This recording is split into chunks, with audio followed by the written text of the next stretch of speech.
Au nom de Dieu le Père, le Fils et le Saint-Esprit. Bon Père céleste, notre Créateur et notre Dieu, ce matin dans ta maison, nous sommes venus pour te glorifier, pour te montrer notre reconnaissance, mais aussi, Père, pour nous préparer pour le retour de ton Fils. Ici, nous pouvons contempler, Père, ton amour et ta gloire. Ici, nous pouvons ressentir des choses que nous ne pouvons pas ressentir nulle part ailleurs. Parce que tu es présent par ton esprit, parce qu'ici, tu nous donnes ta parole qui nous fait du bien. Ici, tu donnes à chacun de nous la direction à suivre, mais aussi tu nous donnes de nouvelles instructions. Bon Père éternel, ce matin, nous voulons aussi, Père, regarder vers le ciel, où nous attendons, Père, la venue de ton Fils. Où nous attendons, Père, qu'il vienne nous prendre, comme il nous l'a promis jadis, il y a plus de 2000 ans.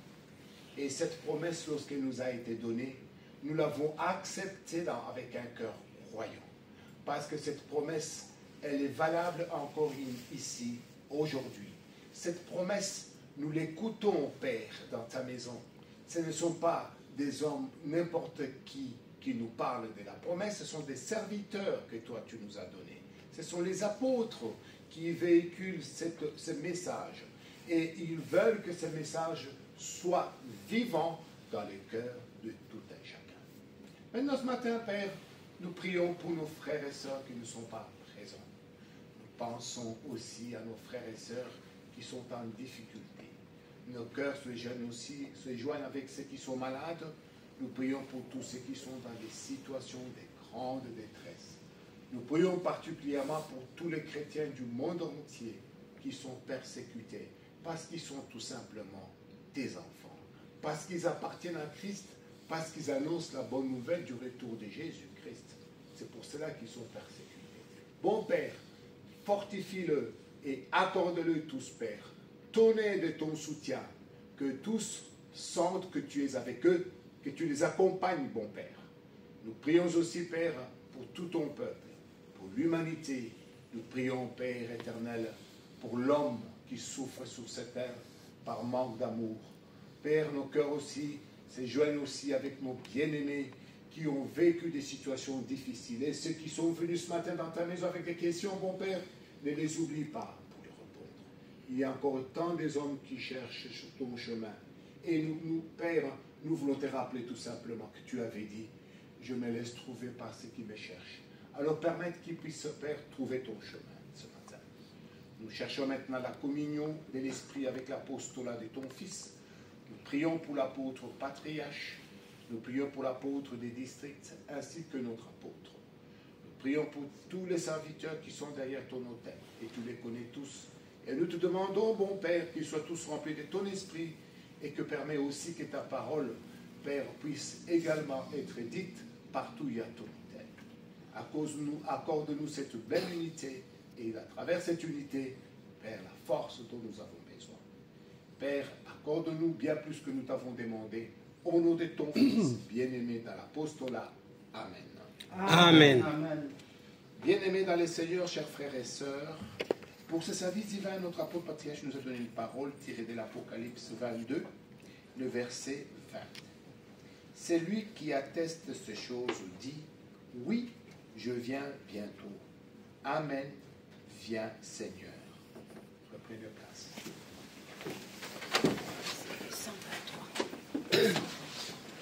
123.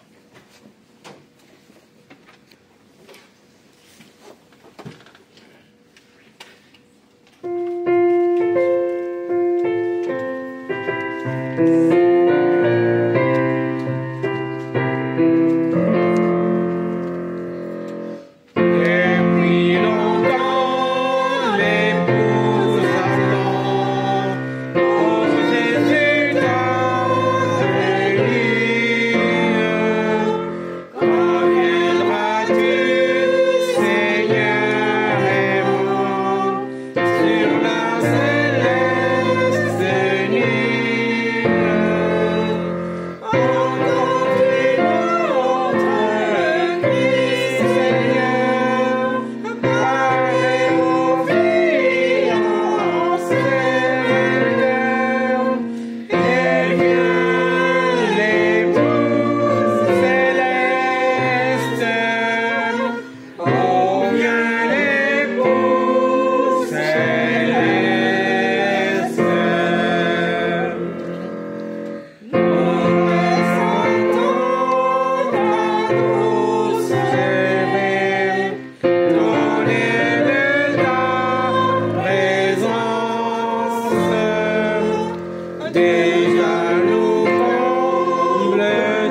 dans le Seigneur, je remercie l'Éternel pour cette belle rencontre que nous avons avec lui dans sa maison.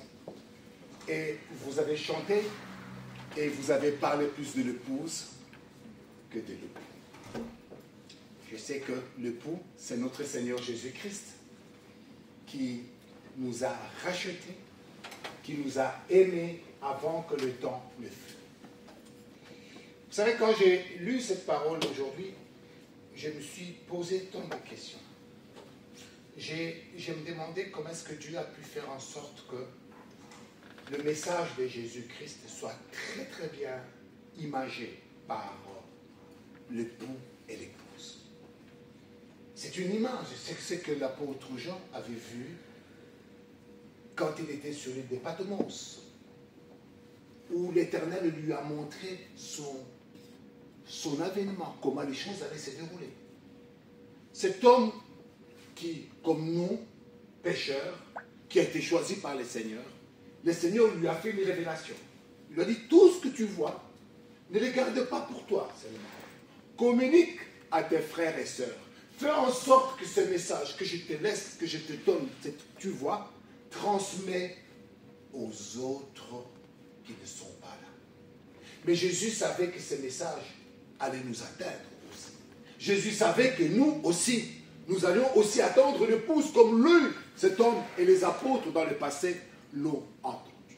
Mais ils avaient une grande patience parce qu'ils se sont dit, Jésus va rentrer aujourd'hui. Tous les jours, ils savaient que Jésus allait revenir. Parce que Jésus ne leur a pas donné ni la date, ni l'heure, ni l'année de son retour. Mais il leur a dit, je reviens bientôt. Vous savez pourquoi? Mais Jésus savait qu'ils allaient mourir. Ce n'est pas un problème pour notre Seigneur Jésus-Christ. Que tu sois sur cette terre, que tu sois dans l'au-delà, c'est pareil. Ceux qui sont dans l'au-delà, qui nous ont précédés, attendent comme nous. Ils préparent la venue de Jésus comme nous les vivants. Ils vivent aussi des paroles au service divin parce qu'ils viennent écouter aussi pour se fortifier, chers bien-aimés. Et le retour de Jésus, ils l'ont mis aussi au centre de leur existence spirituelle. Comme nous le mettons au centre de notre vie terrestre. Pourquoi? Parce que nous aimons tellement notre époux. Vous savez, je me suis dit pourquoi cette image-là. Je me suis dit, c'était bien pour comprendre, pour que les hommes comprennent, pour que les croyants comprennent l'amour de Jésus-Christ. Jésus-Christ, il est descendu sur la terre, il a dit à son Père, je vais donner ma vie pour eux, pour leur montrer combien je les aime. Et il est allé loin, chers bien-aimés. Il a donné pas seulement sa vie, mais il a donné aussi à chacun de nous un avenir. Et nous avons maintenant, nous, en tant que des croyants, un avenir. Nous pouvons nous dire que bientôt, nous quitterons cette terre. Nous avons un avenir qui n'est plus terrestre, mais un avenir qui devient alors céleste et éternel. C'est important. Et pourquoi l'image de l'époux et l'épouse? Parce que c'est une relation qui est tout à fait parfaite et correcte. L'époux et l'épouse ne se cachent pas des choses. Ils se disent tout. Quand il y a des mensonges, sachez que c'est la fin du mariage. Mais l'époux, notre époux, il nous dit tout ce qu'on doit savoir. Il nous dit que la vérité.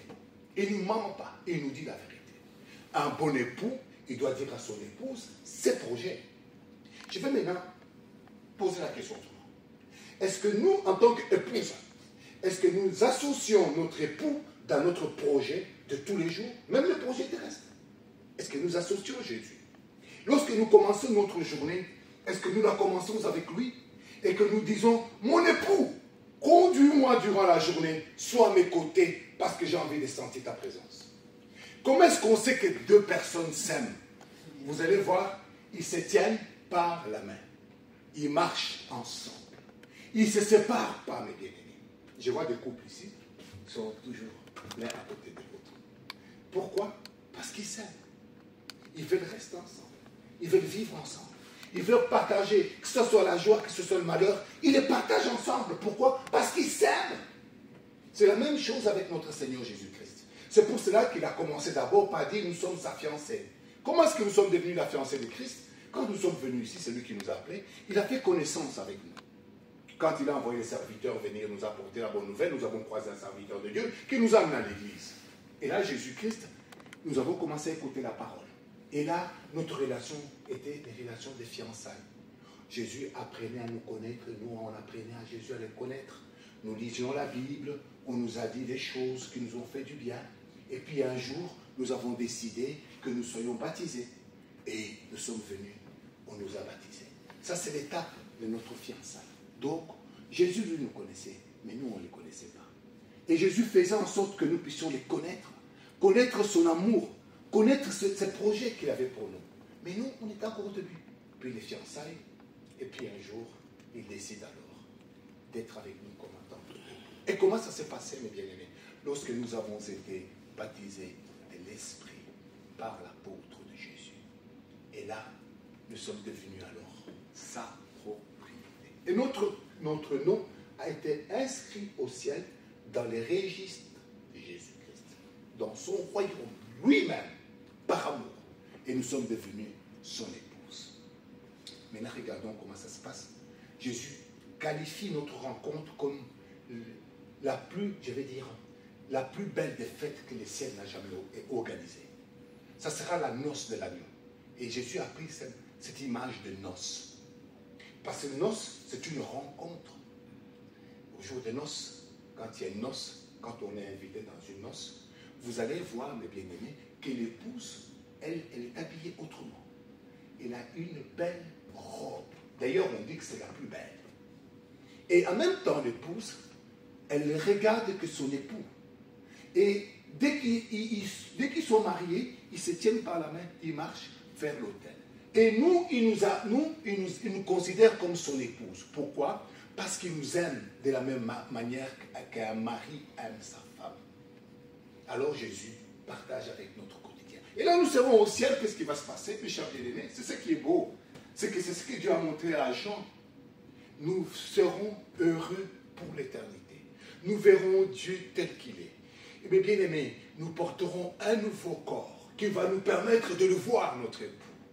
Et Jésus nous dira, c'est moi votre époux. On ne le connaît pas, on ne l'a jamais vu, Jésus. Hein. Ni moi, ni vous. Hein. Ce jour-là, nous le verrons, notre époux. C'est pour cela que j'ai dit, quand j'y pense, je pars dans un rêve incroyable. Et ça me donne de la force. Et quand je suis éprouvé, ou quand j'ai des difficultés, je pense à ce qui va se passer. Quand l'épouse sait qu'il va être marié, les jours de mariage, quand on sait qu'on va se marier, vous allez voir cette semaine-là, la femme, surtout la femme, parce que c'est elle qui prend du temps. Il faut la préparation. L'homme, il est déjà prêt. Il a juste son smoking à mettre, une cravate, ça suffit. Mais la femme, elle va avoir une belle robe. La femme, elle va avoir des belles chaussures. La femme, elle va avoir des demoiselles d'honneur qui vont entrer avec. C'est compliqué. Nous sommes la femme compliquée. Nous attendons notre époux. Et nous l'attendons comment, mes bien-aimés? Et nous prenons notre temps, mes bien-aimés. C'est pour ça que Jésus est patient avec nous. D'autres sont néo-apostoliques depuis combien de temps? D'autres sont chrétiens depuis combien de temps? Combien de temps est-ce qu'il nous faut pour nous préparer pour rencontrer Jésus? Est-ce que nous sommes déjà prêts? Je pense que quelqu'un dit, moi je ne suis pas encore prêt, j'ai encore des défauts, j'ai encore ceci. Vous voyez notre époux, il prend le temps comme une épouse qu'on attend. Et vous allez voir, l'homme arrive devant l'église, il est là. Parfois certains pensent que la femme est partie. Il est là, il attend. J'ai marié quelques frères, et on était ensemble en train d'attendre les femmes. Les femmes se font toujours attendre. Le Seigneur nous comprend. Il attend. Il est patient avec nous. Et l'apôtre Pierre répond, il dit, si le Seigneur est patient, s'il ne vient pas maintenant, ce n'est pas à cause de lui, hein. C'est à cause de nous, hein, parce que nous ne sommes pas encore prêts, mes bien-aimés. Est-ce que nous avons tout abandonné, nous? Est-ce que nous avons abandonné les péchés? Tout ce que notre époux ne veut pas, est-ce que nous avons abandonné? Est-ce que nous avons abandonné, mes bien-aimés? Est-ce que nous sommes indifférents? Il y a encore des choses que nous devons faire dans nos cœurs pour que le pouls vienne vite. C'est pour cela que nous, qui sommes déjà prêts, ceux qui sont déjà prêts, on le voit. Ils sont d'abord comment? Ils sont fidèles. Fidèles. Ceux qui sont prêts sont comment? Ils attendent et ils prient. Ils demandent, Seigneur, viens me chercher. Je suis prêt, viens me chercher. Ceux qui attendent Jésus-Christ, on le voit, comment ils se comportent. Ils mettent d'abord Jésus en premier plan. Le jour du Seigneur est le jour le plus important de leur vie. Ils ne ramènent pas la venue de Jésus au plus tard. Pour eux, ils disent Jésus doit venir aujourd'hui. J'ai une sœur qui m'a dit une fois, elle dit, évangéliste, moi je dois me marier, mais tu pars tout le temps, Jésus va venir. Elle plaisantait un peu, mais elle disait, et ma tante dit la vérité. Et si elle venait, s'il a envie de venir, qu'il attende un peu que je me marie. J'ai déjà tout acheté. C'est dommage qu'il vienne que je rate mon mariage. J'ai dit, mais alors tu n'as pas compris. Ton mariage est avec le mariage de Jésus. Il y a une grande différence. Ton mariage, c'est Jésus lui-même qui le prépare. C'est Dieu le Père qui le prépare. Et tu seras étonné. Je lui ai dit, ce n'est pas comparable avec ton mariage que tu vois ici. Tu auras une belle robe, évidemment. Hein? Quand la femme elle a plus belle robe, elle ne va pas prendre une robe chez Seya ou Zara. Non, hein? Elle va prendre une robe faite par un grand couturier. Je pense, quand on a des moyens, on peut s'acheter une très très belle robe. Chers bien-aimés, la nôtre robe, celle que nous porterons, nous, le jour des noces, je vous dis parce que c'est une image, je voudrais vous dire, elle ne sera pas faite par un couturier terrestre, mais elle est faite par notre Dieu lui-même. L'habit des noces qui nous sera donné, chers bien-aimés, que nous porterons le jour du Seigneur, elle est faite par le plus grand couturier de tous les temps. C'est notre Seigneur, notre Père céleste, le Dieu Tout-Puissant, le Saint-Esprit. La Trinité divine prépare notre robe de noces. Bien-aimés dans le Seigneur, encore une fois, on peut évoluer. Alors quand Jésus revient, il vient, il nous amène auprès de lui. Et il nous prend en tant qu'épouse.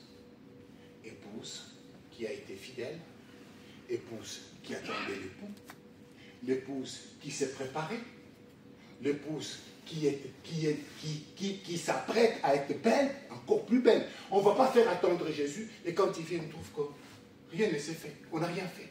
Alors là, il sera triste. Mais je t'ai laissé les temps. Jésus nous laisse les temps. Il dit, je vous donne les temps. Préparez-vous pour que je vienne et que je vous prenne. L'épouse doit être prête. Elle doit aller vite dans la préparation parce que les jours sont mauvais. Ça, c'est l'épouse. Alors Jésus revient en tant que Seigneur et Sauveur. Vous savez pourquoi? Parce que Jésus est venu nous sauver en nous accordant le pardon des péchés. Ça fait partie de ce que Jésus nous a amené. Mais le pardon des péchés, mes bien-aimés, ça sera terminé quand il viendra. On n'aura pas plus besoin de pardon des péchés. Ça sera la fin du péché. Jésus va nous prendre et il nous amènera auprès de lui. Le Sauveur, il va nous sauver une seule fois. Et il prononcera la dernière grâce. Il nous dira, maintenant, vos péchés vous sont pardonnés. Venez vers moi.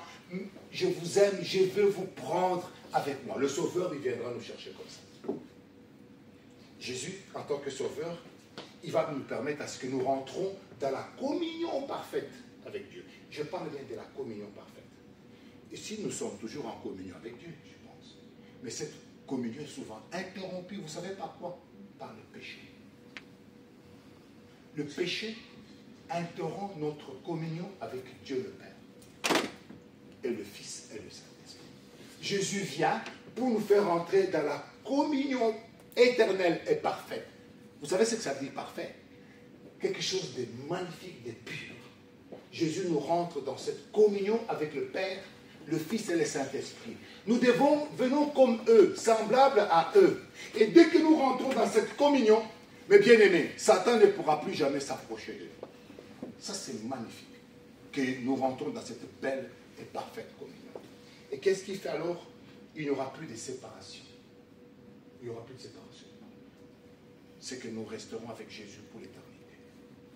Il ne nous laissera plus partir. Je pense que quand tu te maries et que tu te maries, tu ne penses pas à la séparation.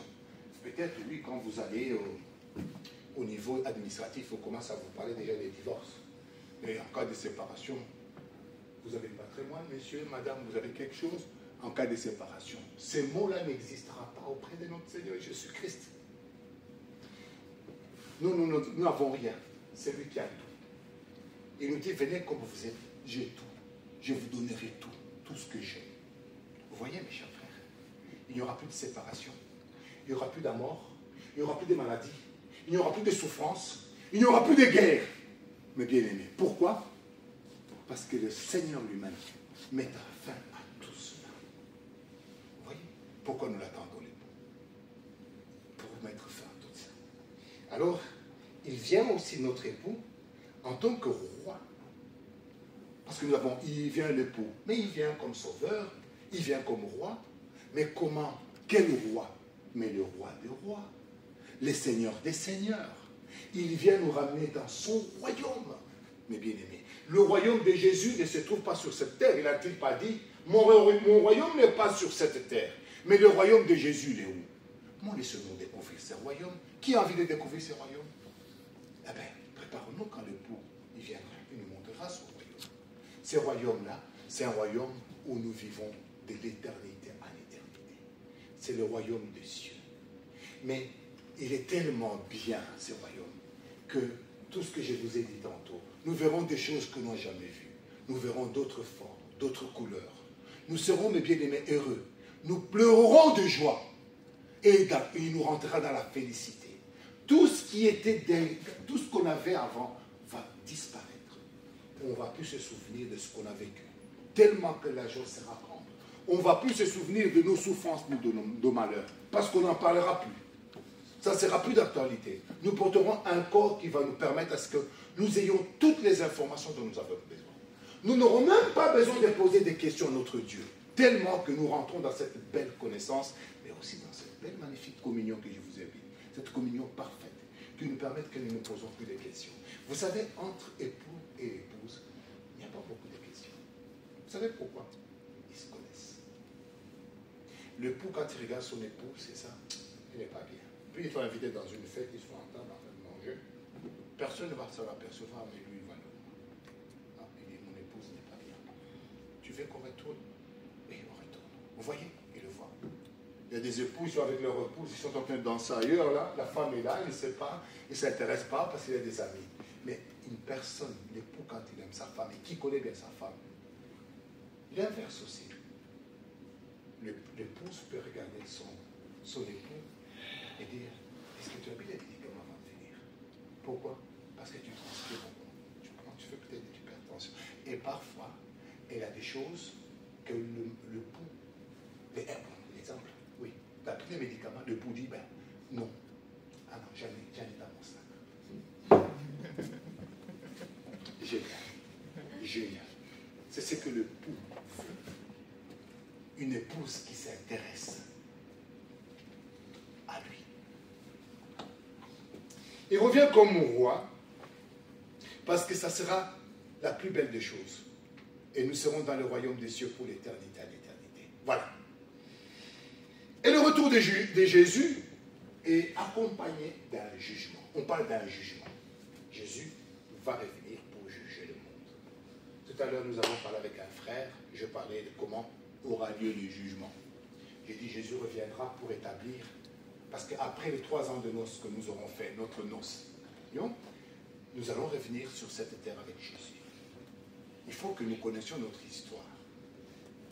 Nous revenons sur cette terre, pas pour y vivre et commencer à travailler, et à aller au travail, aller à l'hôpital parce qu'on est malade. Non, fini. On est déjà sauvé, on porte un autre corps. On revient sur cette terre. Et Jésus va établir son royaume qu'on appelle le royaume de paix. Je ne dis pas le royaume de grâce, mais de paix. Ça veut dire quoi? Vous et moi, après avoir été au ciel, Jésus nous dit, on revient ensemble. C'est pour cela que l'apôtre Pierre lui dit, nous sommes une race des élus, nous sommes les sacerdoces royales, le prêtre de Jésus.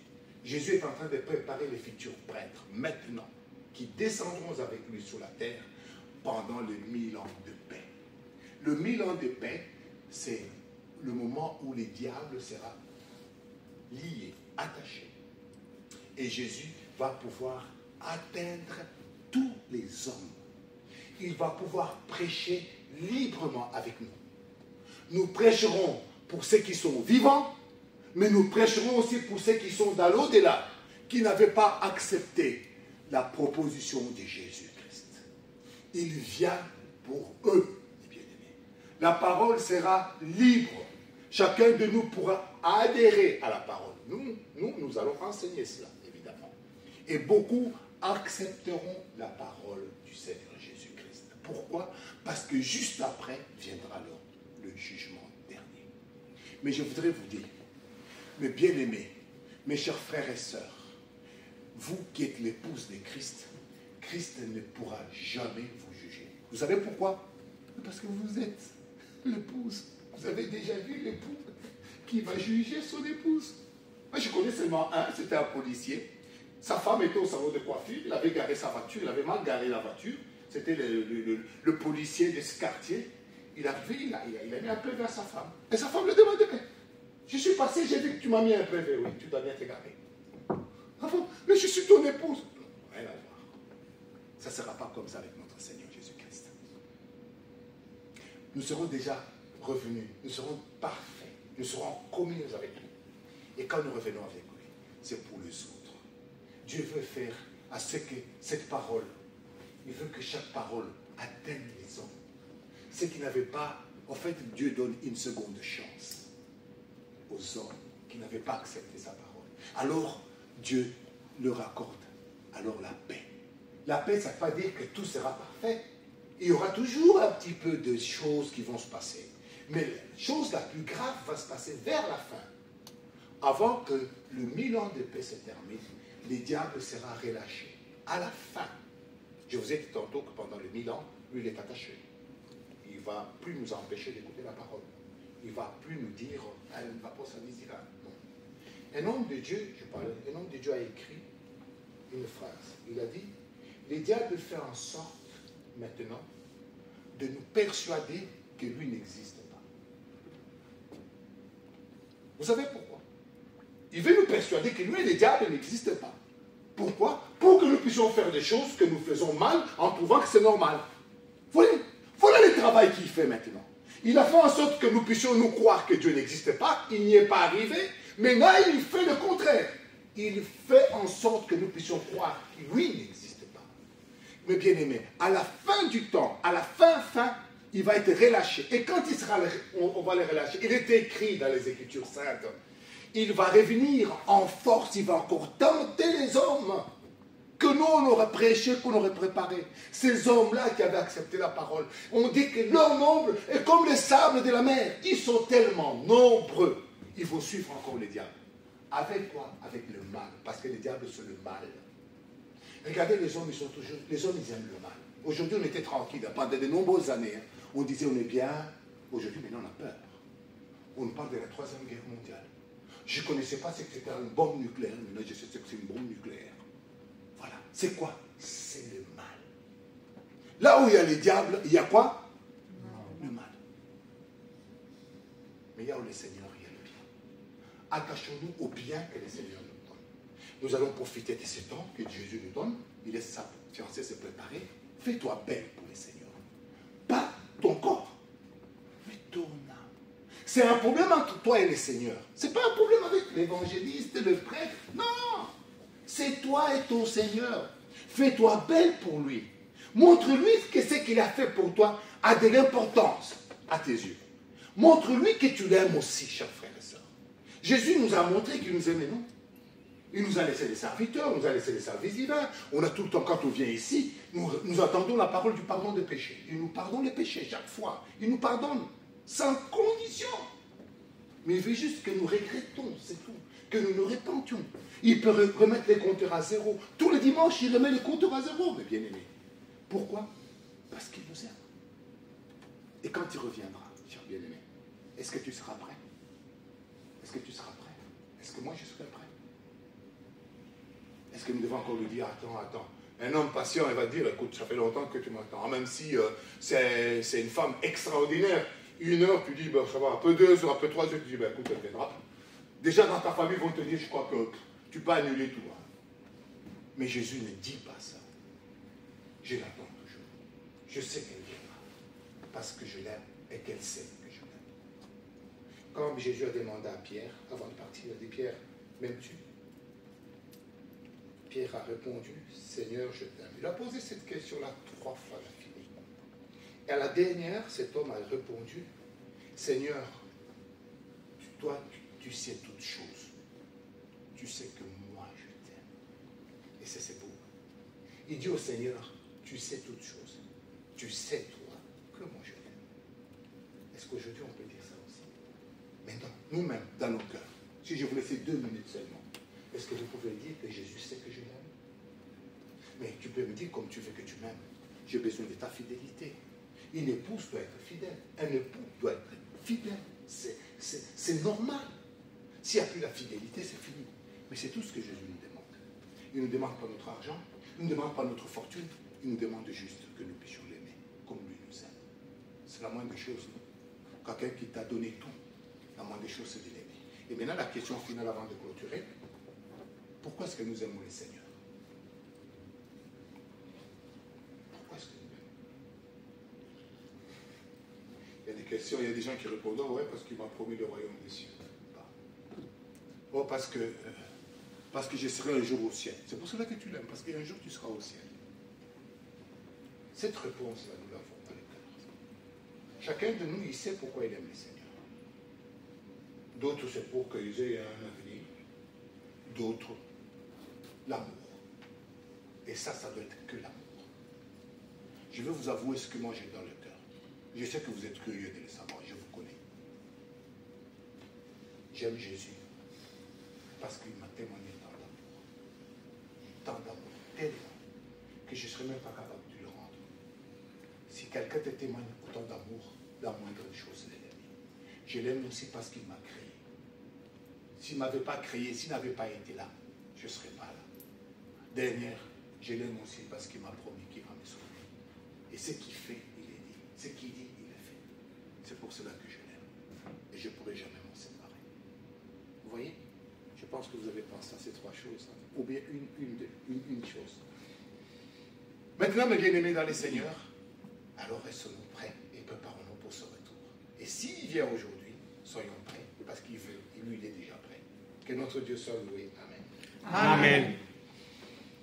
Voilà, je vais encore appeler un prêtre, que j'ai des invités, ceux qui ne le connaissent pas, notre Robert. Je vais l'appeler. Est-ce que vous avez un chant pour lui, s'il vous plaît?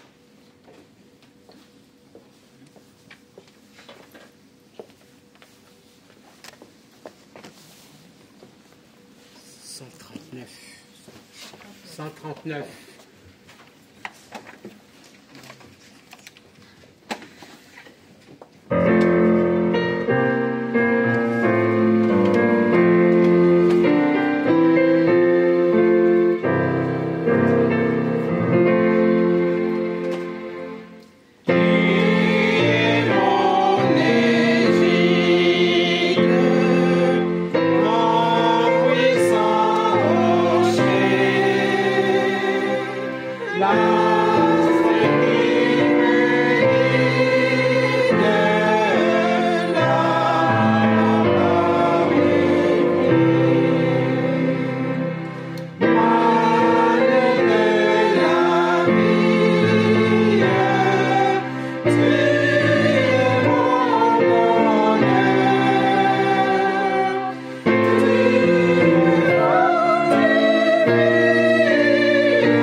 Merci, bien cher évangéliste, pour cette belle parole de ce matin. Merci, mes bien-aimés en Christ, pour votre présence ce matin. Je sens bien que nous sommes tous dans la préparation de recevoir l'époux, notre Seigneur Jésus-Christ. Il revient très bientôt. Nous avons tous la soif immense de son retour immédiat pour que nous puissions entrer en noces avec lui et que nous puissions vivre à cette grande fête qui va durer pendant 3 ans avant que nous revenions avec le Christ ici sur terre pour qu'il établisse son royaume. Et là, quand je pense à un mariage, je me dis, mais ce que j'ai toujours vécu dans des mariages, si je dois les vivre pendant 3 ans, ça va être quelque chose d'incroyable, de très magnifique, un rêve vraiment à pouvoir le vivre. Parce que, vous voyez, dans un mariage, ce soir-là, les organisateurs, avec l'époux et l'épouse, essayent que tout soit presque parfait, que tout se passe bien, que la nourriture soit la plus bonne, la musique elle soit bonne, très bonne ambiance, bonne humeur, et que tous les invités soient vraiment bien habillés, présents, en tout cas, très belle harmonie. Et si cela doit être vu pendant 3 ans, vous pouvez vous imaginer quel bonheur ça peut faire. Ici, nous sommes dans ce livre d'Apocalypse, pratiquement à la fin de la Bible. C'est vraiment la fin. Et à cette fin, on revient pour nous rappeler, et voilà, nous devons nous préparer pour le retour de Christ. Le retour de Jésus qui est une des grandes vocations pour nous, une des grandes confessions, des fois pour nous, les enfants, les chrétiens néo-apostoliques. Pour nous, nous attendons la venue de Jésus, parce que c'est ça, au fait, l'accomplissement de la prophétie de Dieu, dès le commencement jusqu'à la mort du Christ. Il nous a promis, à la mort du Christ, à sa résurrection, son retour pour nous prendre avec. Et ce retour va être précédé par l'enlèvement de l'épouse, l'église épouse. L'église épouse n'est pas quelqu'un d'autre que nous, les chrétiens, nous qui avons accepté, choisi Jésus-Christ comme le chemin, la vie et la vérité. Et nous l'avons fait à travers les baptêmes. Nous sommes nés de nouveau. Et à ce moment-là, en termes de mariage, nous étions entrés en fiançailles avec Jésus-Christ, le futur époux. Et le bon Père céleste, pour sceller cette fiançaille, il a donné son enfant unique, son fils unique, Jésus-Christ, en sacrifice pour nous sauver du péché, ce qu'on appelle l'agneau de Dieu. L'agneau de Dieu. Et l'agneau de Dieu ici, nous le comprenons comme, chez nous, entre guillemets, on appelle ça la dot, des cadeaux qu'on vient donner dans la famille de la future mariée pour permettre à ce que l'époux vienne un jour dans la fête des noces apporter sa future épouse avec, à aller vivre avec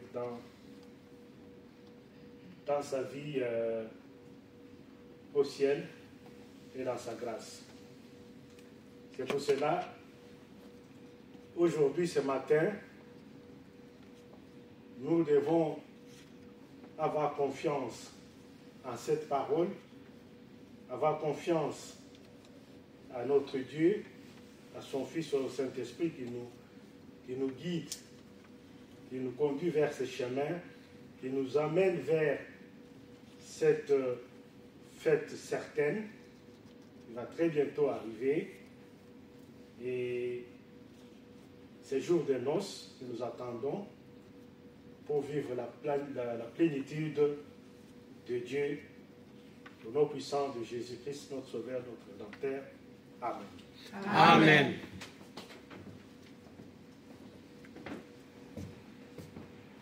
Nous allons maintenant passer à la Sainte Seine. Avant, je vais vous raconter une petite histoire. Un ami m'a envoyé une petite histoire de génie que je vais vous raconter. C'est par rapport à la parole. Il y avait un ami qui avait son meilleur ami était menuisier. Vous savez, il va leur rendre visite. C'était fin de la semaine, un samedi. Et lui, il était en train d'arranger son atelier tout doucement, et l'autre lui parlait. Il lui rangeait ses affaires. Et il a remarqué que son ami avait tout rangé, il restait sous l'établi. Donc sous la table, un grand bol où il y avait des clous en métal, en fer, et des clous en bois. Alors le bonhomme dit, mais le temps qu'il arrange ces clous, parce qu'il doit les diviser pour leur payer. Il avait l'habitude d'abord, les week-ends, lui, il devait terminer et laisser son atelier propre pour la semaine. Et lui, il regardait l'heure pour qu'ils aillent boire un choc de café. Il voit ce qui était sur le truc, il dit, oh, il va qu'on perde du temps en train d'arranger, parce qu'ils étaient tout mélangés. Et il dit, qui lourd. Mais son ami avait un autre truc. Vous savez ce qu'il a fait pour séparer du clou en fer et du clou en bois? Il a utilisé des mains. Les clous en fer, métal, sont venus toucher les mains. Et ce qui était resté en bois était resté dans le bol. C'est la même chose quand Jésus reviendra. Mes bien-aimés, nous serons attirés par lui comme le métal est attiré par les mains. Et nous irons les rejoindre. C'est un processus qui doit être préparé. Ne pensez pas, mes bien-aimés, que ça va se passer comme ça. Il faut qu'on se prépare. Il faut que chacun de nous dise au Seigneur, maintenant dans son cœur, Seigneur, je voudrais être digne de participer à la noce de l'agneau. Comment est-ce que je dois faire? Donne-moi la possibilité de séparer le bois et le fer. On peut considérer le fer, c'est le péché. C'est ce qui m'empêche d'avancer vers toi. Et laissons que le Seigneur nous aide à pouvoir le faire. Comme cet homme, il a fait, pouf, tout était séparé. Aujourd'hui, mes bien-aimés, le Seigneur va séparer maintenant le péché qui nous empêche d'avancer. Jésus va séparer le péché qui nous rend lourds, qui nous empêche de croire, qui nous empêche d'aimer notre prochain. Parce que c'est ça les conditions. Jésus a dit, quand Nicodème a demandé, qu'est-ce que je dois faire pour entrer dans le royaume des cieux? Jésus a répondu tout de suite, tu dois aimer Dieu de tout ton cœur et tu dois aimer ton prochain. C'est la condition que Jésus nous donne. Tu dois te poser la question, est-ce que j'aime mon prochain? Est-ce que j'aime Dieu? C'est indispensable. Et c'est que nous les enfants de Dieu, ce que nous avons au cœur, Dieu le voit. Si nous avons difficile d'aimer notre prochain, de le pardonner, alors comment voulez-vous que nous venions maintenant vers le Seigneur? Seigneur, pardonne-moi. Aussi longtemps que tu as des choses que tu n'arrives pas à te défaire. Peut-être la haine de quelqu'un qui garde les choses. C'est peut-être notre nature. Mais Jésus ne veut pas amener une épouse comme ça. Une épouse rancunière. Déjà, quand on est dans le fiançailles, je vois une épouse qui me parle comme ça. Moi, cela, je n'aime pas. Moi, cela, je la prends. Ça, c'est certain. Elle va amener les désordres sur moi à la maison. Donc, le Seigneur, lui, veut que son épouse, maintenant, son futur épouse, parce qu'on est déjà, on nous a déjà donné la dose, comme le prêtre a dit, mais il faut que nous faisons pour comment est-ce que nous devons satisfaire notre époux. Nous devons abandonner tout ce que notre époux ne veut pas. Il n'aime pas le péché. Il n'aime pas la jalousie. Si tu sens dans ton cœur qu'il y a une jalousie, bats-toi pour l'enlever. Et ce qui est bien, c'est que lui te le dit. Il dit non. Tu ne sauras pas vivre avec moi si tu as ça. Abandonne pas. Parce qu'au ciel, s'il vous plaît, ce ne sera pas possible. La haine ne rentrera pas au ciel. Il n'y a pas au ciel la haine. La jalousie n'existe pas au ciel. Et le ciel, tout est parfait. Tout est pur. C'est pour cela que nous avons le service divin. Et le Saint-Esprit nous aide à ce que nous puissions nous préparer. Laissons-nous maintenant préparer par le Saint-Esprit. Profiter de l'occasion qui nous est donnée pour regretter nos péchés et promettre à notre époux que lorsqu'il reviendra, il nous trouvera tous prêts pour que nous puissions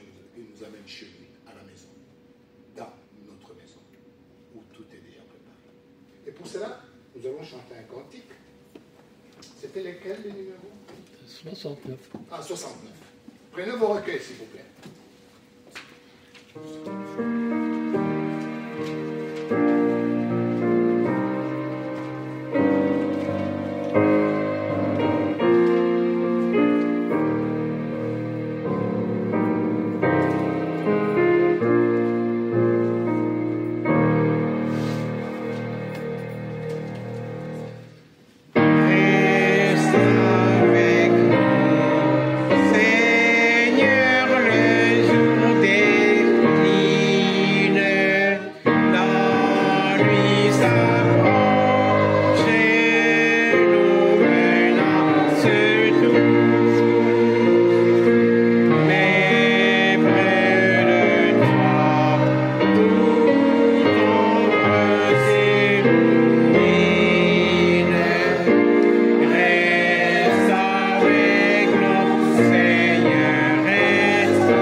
Lève-nous maintenant pour réciter la prière que notre Seigneur nous a enseignée. Notre Père qui es aux cieux, que ton nom soit sanctifié, que ton règne vienne, que ta volonté soit faite sur la terre comme au ciel. Donne-nous aujourd'hui notre pain quotidien. Pardonne-nous nos offenses, comme nous pardonnons à ceux qui nous ont offensés. Ne nous induis pas en tentation, mais délivre-nous du mal, car c'est à toi qu'appartiennent, dans tous les siècles, le règne, la puissance et la gloire. Amen. Selon la mission que j'ai reçue de l'apôtre mon monde, je vous annonce la bonne nouvelle. Au nom de notre Seigneur Jésus-Christ, le Fils de Dieu vivant, vos péchés vous sont pardonnés. La paix du ressuscité soit avec vous. Amen. Amen. Merci, bon Père, pour les paroles que tu nous as données aujourd'hui. Tu nous as parlé du royaume futur et tu nous as, Père, amené un esprit à vivre ce magnifique événement qui sera un des plus grands événements jamais connus par l'homme. Et merci, notre Seigneur Jésus-Christ. C'est toi qui es à la base de cette rencontre. C'est toi qui as donné ta vie pour nous. C'est toi qui es mort sous la croix et tu as souffert. Et tu veux que nous soyons auprès de toi pour partager avec toi ta gloire. Partager, Père, ta richesse de l'éternité à l'éternité. Mais tu l'as rendu possible grâce à l'activité du Saint-Esprit, le Dieu Tout-Puissant, le Dieu de puissance qui œuvre à travers son Saint-Esprit. Seigneur, ton Saint-Esprit que tu nous as promis, il nous aide en toutes choses, Seigneur. Il décèle des choses pour nous au ciel, pour nous les dire directement en nous, parce que nous sommes différents les uns des autres. Bon Père, merci que nous voyons la force de la Trinité agir dans ta maison, mais aussi agir dans notre vie. Laisse-nous maintenant vivre cet beau moment où nous nous séparons de péché et nous vivons maintenant, Père, la plénitude de l'amour de Christ et de sa grâce. Accorde-nous au-delà de notre prière. Au nom de ton Fils bien-aimé. Amen. Amen. À présent, nous allons fêter la Sainte Seine.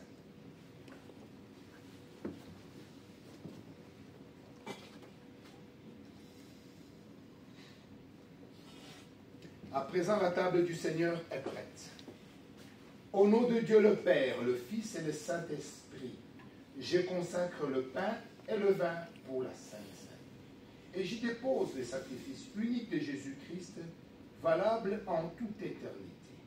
Car le Seigneur prit du pain et du vin, rendit grâce et dit, « Ceci est mon corps qui est donné pour vous. Ceci est mon sang, sang de la nouvelle alliance, qui est répandu pour beaucoup, pour le pardon des péchés. Mangez et buvez, faites ceci en mémoire de moi, car toute le fois que vous mangez ce pain et que vous buvez ce vin, vous annoncez la mort du Seigneur jusqu'à ce qu'il revienne. Amen. Amen.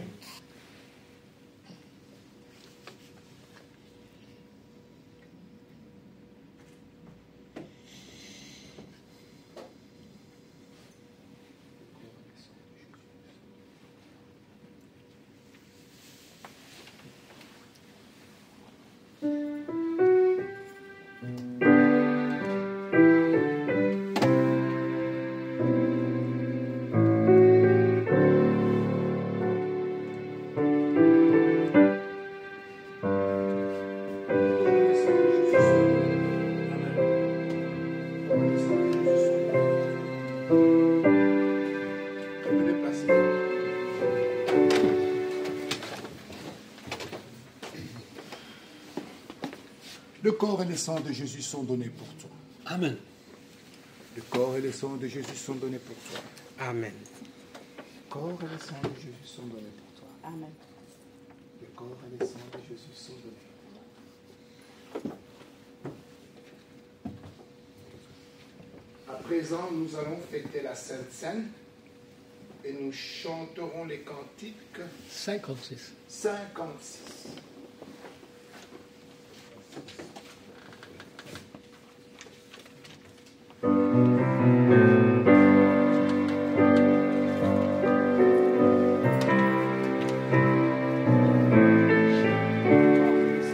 Je vais vous accompagner.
Nous allons remercier l'Éternel par une prière. Bon Père Céleste, merci pour toutes les paroles que tu nous as données ce matin. Tu nous les avais destinées, bon Père, bien avant que le temps ne fût, car la journée d'aujourd'hui, elle était déjà planifiée. Et tu nous as invités tous dans ta maison, et nous avons répondu oui, nous venons dans ta maison. Oui, Seigneur, viens. Ça fait partie, bon Père, de notre souhait et notre engagement. Nous prions tous les jours, bon Père, pour que tu puisses abréger le temps, pour que tu puisses prendre les élus, l'épouse qui attend l'époux. Et l'épouse est prête. L'épouse se prépare par l'activité du Saint-Esprit. Et merci, bon Père, que ce travail, nous le faisons nous-mêmes dans le cœur, accompagnés par les paroles qui viennent de ton autel. Et tout ce que nous avons écouté, nous voulons, bon Père, y réfléchir et pouvoir méditer jour et nuit. Maintenant, bon Père, accorde des bénédictions à tout un chacun, bénis les offrandes, bénis le travail qui est fait dans la communauté par les corps ministériels, bénis aussi notre jeunesse, bénis les enfants de l'école de dimanche et accorde leur Père une oreille attentive à la parole, mais aussi, Père, beaucoup de joie dans leur travail. Père, tu connais notre communauté, nous avons un prêtre qui est malade à l'hôpital, nous voulons, Père, spécialement prier pour lui, pour que tu puisses lui accorder l'aide et qu'il puisse bientôt revenir vers nous. Mon Père, souviens-toi de tous ceux qui sont dans difficulté, ceux qui ont des combats difficiles à mener et tous ceux qui ont été vaincus par les combats. Mais nous savons que tant qu'ils reviendront dans ta maison, tout sera relancé de nouveau. parce que tu ne veux abandonner pour personne. Et ton projet, c'est de pouvoir sauver toute l'humanité. Tu nous accorderas au-delà de notre prière, au nom de ton Fils bien-aimé. Amen. Amen. La grâce de notre Seigneur Jésus-Christ, l'amour de Dieu et la communion du Saint-Esprit soient avec vous tous. Amen.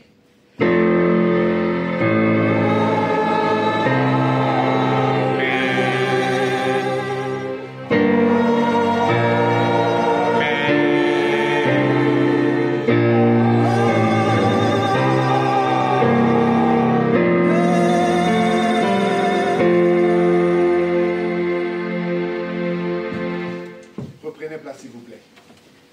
Merci de tout cœur. Merci pour...